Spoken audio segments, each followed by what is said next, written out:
Viewers, we are joined by Amish Tripathi, who needs no introduction, is a celebrated author who actually has brought to life our Indic civilization in so many myriad evocative ways. And we're delighted tonight to be speaking to him. Mr. Tripathi, the inauguration is an ode to a new beginning, as we all know. I want to ask you, as a proud Indian, as a chronicler of traditions, what's going through your mind today? Rahul, on your question, for the sake of irony, let me quote a Westerner. Kenneth Burke had said that humans are symbol-using animals. Every culture, every civilization, every community coheres around symbols. Symbols that are important for them, right?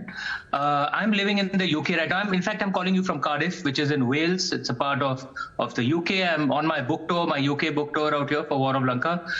The symbology of the king's coronation in the UK harks back to things that were a part of Scottish traditions. Part of the ancient Scottish throne was actually a part of the modern throne. The scepter was actually given to the King Charles in his coronation as well. But there are things that get revived too.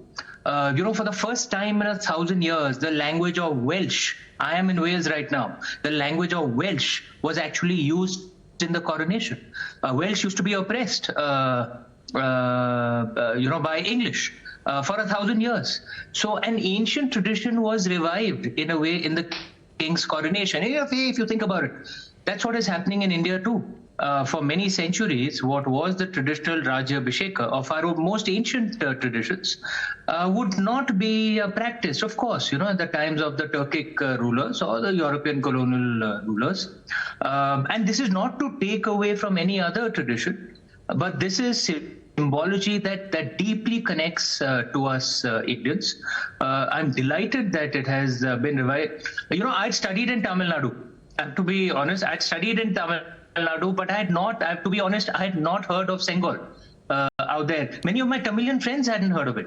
But it is very similar to to Rajdanda, the Sanskrit term, and we can discuss that further. But I'm delighted that the symbology has been revived. It will unite India. What does it mean to you this day today? You're born free, just like myself. We didn't have the opportunity of witnessing the epical events of 1947, 15th August. I think we're quite privileged to be one of those very few nations that built its own parliament after they won their independence. What does this mean to you in that context? To me, I see this as an opportunity to connect to who we truly are. The constitution, our governance system is not something that is imposed by an elite from the top. It is something that has been chosen by the people of our country. And if it has been so chosen, it has to connect to the symbols that are important to the people of our country. Rajdanda, the scepter, or what is called Sengol in Tamil, is referred to in Shanti Parva and Mahabharata as well. It is referred to in Chanakya's Arthashastra as well. It is there in the great Tamil saint Thiruvalluvar's Thirukkural as well. And this is a symbol of Dharma. What the purpose of a king is the governance system is, what they are supposed to do for the people, is in a way captured within that, in the symbology of the Rajdanda, of the Sengol. It is believed that Lord Shiva himself manifests in the Sengol, which is why on top you have Lord Nandi, but often it's also referred to as the bull of Dharma. Dharma, as I'm sure you're aware, is not religion. It's in fact above religion. Religion is merely panth. So the holder of the scepter, the holder of the Sengol, of the Rajdanda, is supposed to work according to the precepts of Dharma. The sovereign power of the nation is within the parliament. That is what we Indians have chosen, and therefore it is completely appropriate that the Sengol should be in the parliament. It's a parliament that rules. that the people have chosen to rule over us. Now, obviously, all of this is happening in a larger context of a breakdown between the Treasury benches and the opposition, and several opposition parties, at last count about 20, have distanced themselves from this event, are boycotting it. Of course, there are more than 20 that are attending this event also. So the opposition itself is split. What do you make of this? Do you think we could have been more accommodating in a sense? Rahul, I wouldn't like to get into politics. But I never comment on politics. And there are politics will have a perspective of a few years. I mean, and as it should be. Politicians, their job is to look to the next election, as it should be. There's nothing wrong with that. That is their job. But those of us who look at society will think, our perspective, because we are not, circumscribed by elections, we'll look at a more longer-term perspective. And the longer-term symbology of the ceremonies that happened at the parliament, for me, are very positive. If you think about it, Sengol, it was created in Tamil Nadu. The great gurus who came were from the adhinams of mutt in Tamil Nadu. You don't find any people in North India, West India, East India protesting, because they all know that this is our symbology. Within the parliament, you had multi-faith prayers, of all faiths. I saw this as a very uniting set of ceremonies. From a longer term perspective, I think 10-15 years later, we'll probably look back at this and see it as one of our civilizational turning points.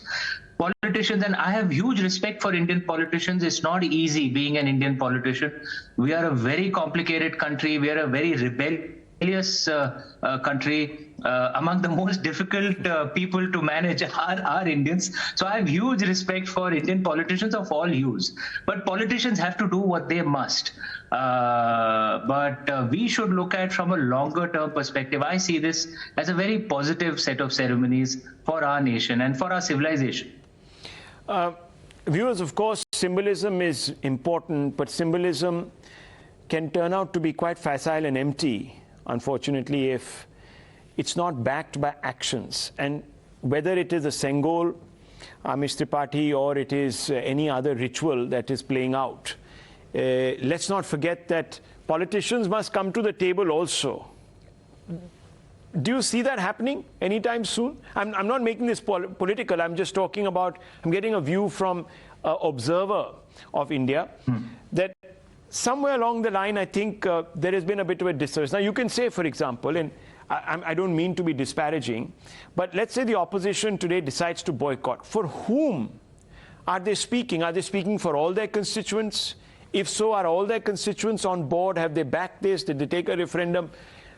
And on the other hand, if there has been some sort of deviation from what is the normal parliamentary procedure, that in itself, obviously, is not something that is desirable also. So what I'm trying to say is that it's very important for politicians also to rise to the occasion. Let me answer, this thing of politicians rising to the occasion from another perspective. Look at our nation and what we have achieved in the last 75 years. We have the strongest state that the subcontinent has ever had. In the mid-1980s, India's GDP was lower than the gross sales turnover of the US car industry. True. Today, we're the 5th largest economy in the world, and this has been the work of politicians across various parties. Yeah. Infrastructure is being built at a fantastic pace. So the last few years, electricity, water, toilets have reached all corners of India. I know there are people who will say, look, the glass is half empty. I'm genuinely a glass half full kind of guy. Look at how much India has achieved and what an exciting time it is to be an Indian. It's true. And we must give credit to politicians across all hues for this. If you think about it, even in developed countries, if a politician loses power, it's not necessary. And I'm a diplomat diplomat, so I will not name the country, but it is not necessary that that handover of power will be peaceful and without any dissonance. It happens in India. Let's give credit to all our politicians for this. Again, I don't want to get into specific politicians, but let's look at our entire class. I actually have huge respect for our entire political class. It is not easy running a country like India. I think as a class, they've done a reasonable job. I think that's an important point. You know, in all the acrimony, we forget this. Thank you so much, Amish Tripathi. I'm not going to take up more of your time. We are focusing really on this great epical moment, and it's a pleasure speaking with you.